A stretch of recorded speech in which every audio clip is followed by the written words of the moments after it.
Hi hello friends, welcome back to channel joyful home making சேனலில் இன்றைக்கி ஒரு sweet recipe தாங்க பார்க்க போகிறோம். ஆமாங்க, விநாயகர் சதுர்த்தி வந்தாச்சு. பால் கொழுக்கட்டை எப்படி செய்யறதுன்னு தான் பார்க்க போகிறோம். நம்மளோட சேனலில் ரொம்ப நாளாக வீடியோ போடலை, இப்போ தான் ஃபஸ்ட்டு ஒரு 2 மந்த் அப்புறம் போடுறேன். ஸோ இந்த ஸ்வீட் ரெசிபி எப்படி இருக்குன்ட்டு பார்த்துட்டு கமெண்ட் செக்ஷனில் கமெண்ட் பண்ணுங்கள். இதுக்கு எது தேவை, எப்படி ஈஸியாக செய்யலாம் அப்படின்ட்டு இந்த விநாயகர் சதுர்த்திக்கு நீங்கள் கண்டிப்பாக இந்த பால் கொழுக்கட்டையை செஞ்சு அசத்துங்க. பூர்ண கொழுக்கட்டையும் நான் எப்படி செய்யறதுன்னு அதையும் நான் சொல்கிறேன். ஃபஸ்ட்டு இந்த பால் கொழுக்கட்டைக்கு தேவையான பொருட்கள்லாம் என்னென்னு பார்த்துடலாம். அரிசி மாவு தாங்க எடுத்து வச்சுக்கிறோம். இதெல்லாம் நம்ம செஞ்சு வச்சுக்கலாம். அரிசி மாவை ஃபஸ்ட்டு என்ன பண்ணலாம் அப்படின்றதெல்லாம் பார்த்துடலாம். கண்டிப்பாக இந்த மாதிரி வித்தியாசமான ஸ்வீட் ரெசிபியை ட்ரை பண்ணி பாருங்கள். யாராவது கெஸ்ட் வந்துட்டால் கூட இந்த மாதிரி பாயாசம் செய்கிறத விட இந்த மாதிரி பால் கொழுக்கட்டை இந்த மாதிரிலாம் செய்யலாம். இது என்னோடய அக்கா தான் செஞ்சுருந்தாங்க. நாங்கள் போயிருந்தப்போ அக்கா எங்களுக்கு செஞ்சு கொடுத்துருந்தாங்க. சூப்பராக இருந்தது. அரிசி மாவில் தாங்க இப்போ செய்ய போகிறோம். இதை கோதுமை மாவில் கூட நீங்கள் செய்யலாம். அந்த மாதிரி கூட ட்ரை பண்ணி பாருங்கள். அதுவும் சூப்பராக இருந்தது. அதுவும் நான் ட்ரை பண்ணியிருந்தேன். கோதுமை மாவு வச்சும் ட்ரை பண்ணியிருந்தேன். அதுவும் சூப்பராக இருந்தது. அது வெல்லம் போட்டு செஞ்சுருந்தேன். இதில் சர்க்கரை போட்டு தான் செய்ய போகிறோம்.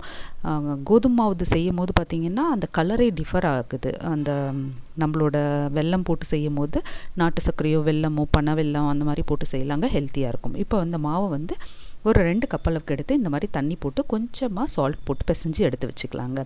இதை நம்ம இந்த மாதிரி உருண்டையாக எடுக்கலாம். இன்னொரு ஷேப் உங்களுக்கு எந்த ஷேப்பில் வேணுமோ அந்த மாதிரி எடுத்துக்கலாம். குட்டி குட்டி பால் மாதிரி நம்ம எடுத்துக்கலாம். இப்போ 1/2 லிட்டர் திக்கான பாலை காய வச்சுக்கலாங்க. நல்லா திக்காக இருக்க பாலை காய வச்சுக்கலாம். இந்த மாதிரி கொஞ்சமாக காயட்டும். அதுக்குள்ளே நம்ம இந்த உருண்டைகளை ரெடி பண்ணி வச்சுக்கலாம். இப்போ நாங்கள் எல்லாருமே பசங்க, நாங்கள் எல்லாமே அந்த உருண்டையை ரெடி பண்ணி வச்சுருந்தோம். இப்போ ஃபஸ்ட்டு அந்த பால் மாதிரி இருக்கிறத ரெடி பண்ணிட்டோம். அதனால் மெதுவாக ஒன்று ஒன்றா போட போகிறோம். இதில் இந்த மாதிரி போட்டுக்கலாங்க. யாராவது கெஸ்ட்டு வந்துட்டாங்கன்னா எப்பயுமே பாயாசம், சேமியா பாயாசம், ரவை பாயாசம், அப்படி இல்லைன்னா ஏதாவது பருப்பு பாயாசம் செய்வோம் இல்லைங்களா, இந்த மாதிரி வித்தியாசமாக செஞ்சு அசத்துங்க. நம்ம எப்பயுமே ஃப்ரீயாக இருக்கும் போதெல்லாம் ஏதாவது யோசித்து இந்த மாதிரி க்ரியேட்டிவாக கூட செய்யலாங்க. இது இப்போ பார்த்திங்கன்னா இந்த மாதிரி பாஸ்தா மாதிரி நீளமாக செஞ்சுக்கலாம். இதை நீங்கள் உப்புமா மாதிரி கூட காய வச்சு பாஸ்தாவாக கூட செஞ்சு தரலாங்க. கோதுமையிலே கூட நம்ம ஃப்ரீயாக இருக்கும் போது சோள மாவில் இல்லை கம்பு மாவில் அதில் கூட ட்ரை பண்ணி பார்க்கலாம். இதெல்லாமே இந்த பால் கொதிக்கும் போது மெதுவாக போடுங்க. இதை கிண்டவே கூடாதுங்க. கிண்டனா அந்த மாவு உளுர ஆரம்பிச்சிடும். அதனால் கிண்டாத நம்ம போட்டு விட்டுக்கிட்டே இருக்கணும். கொஞ்சம் கொஞ்சமாக அதை போட போட வேக ஆரம்பிக்கும் இல்லைங்களா. கொஞ்சம் நேரம் கழித்து தான் நம்ம இதை கரண்டியே போட போகிறோம். இந்த மாதிரி எல்லாத்தையும் கொஞ்சம் கொஞ்சமாக போட்டுடலாம். நீங்கள் டைம் கிடைக்கும் போது பார்த்தீங்கன்னா பசங்களுக்கு ஏதாவது க்ரியேட்டிவாக செய்யணும் அப்படின்னு நினச்சிங்கன்னா இந்த மாதிரி மெலிசாக கோதுமையிலேயா இருக்கட்டும், இல்லை வேறு ஏதாவது தானியங்களில் மாவு இருக்குது அப்படின்னா இந்த மாதிரி நீளமாக செஞ்சு பாஸ்தா மாதிரி கூட நீங்கள் வெஜிடபிள்ஸ்லாம் போட்டு கலரி தரலாங்க. அந்த மாதிரியும் ட்ரை பண்ணி பாருங்கள். இப்போ ஃபுல்லாக போட்டாச்சு. உங்களுக்கு தெரியும், வெந்தது எல்லாமே பார்த்திங்கன்னா நல்லா எழும்பி நிற்குது பாருங்கள். மற்றதெல்லாம் கீழே போயிடும். கொஞ்சம் வெந்த பிறகு அது எல்லாமே மேலே வந்துடும். இப்போ கரண்டி போட்டு நம்ம இந்த மாதிரி கொஞ்சம் கொஞ்சமாக தள்ளி விட்டுட்டு அடுத்ததை போட ஆரம்பிச்சிடலாங்க. இப்போ ரெண்டுமே நாங்கள் பசங்களை வச்சு இந்த மாதிரி பண்ணியாச்சு.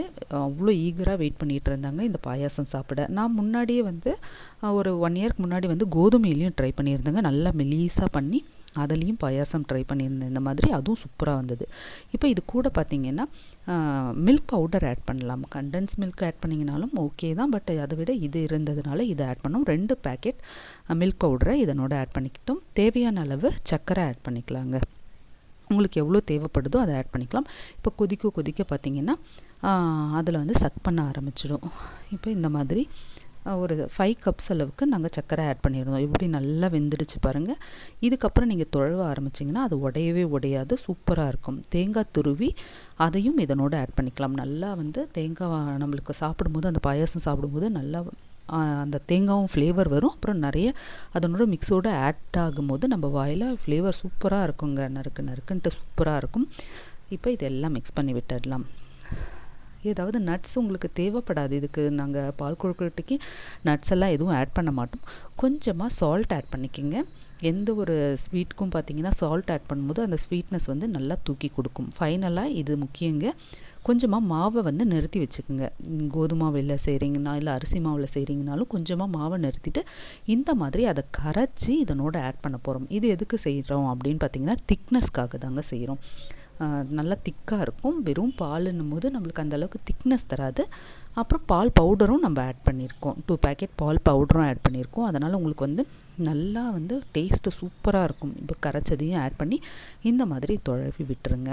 கொஞ்ச நேரம் கொதிக்கட்டுங்க. கொதித்து அந்த உருண்டையிலையும் இப்போ எல்லாத்துலேயும் வந்து சக் பண்ணிக்கும் ஸ்வீட்னஸ் எல்லாமே. இப்போ பார்த்தீங்கன்னா பால் கொழுக்கட்டை தயாராகியாச்சு. நல்லா தேங்காயெலாம் துருவி போட்டு அவ்வளோ அட்டகாசமான பால் கொழுக்கட்டை. உங்களுக்கு எந்த ஷேப் விருப்பமாக இருக்கோ அந்த மாதிரி செஞ்சுக்கலாங்க. நாங்கள் இன்றைக்கி பார்த்திங்கன்னா 2த்துலேயுமே செஞ்சுருந்தோம். கோலி மாதிரி போட்டும் அப்புறம் நீளமாக இன்னும் மெலிசாக வேணும்னா கூட நல்லா திரட்டிட்டு குட்டி குட்டியாக நீங்கள் அந்த மாதிரி செய்யலாம். சூப்பரான பால் கொழுக்கட்டை தயார். கண்டிப்பாக இந்த விநாயகர் சதுர்த்திக்கு ட்ரை பண்ணி பார்த்துட்டு எப்படி இருந்ததுன்னு சொல்லுங்கள். தேங்க்யூ.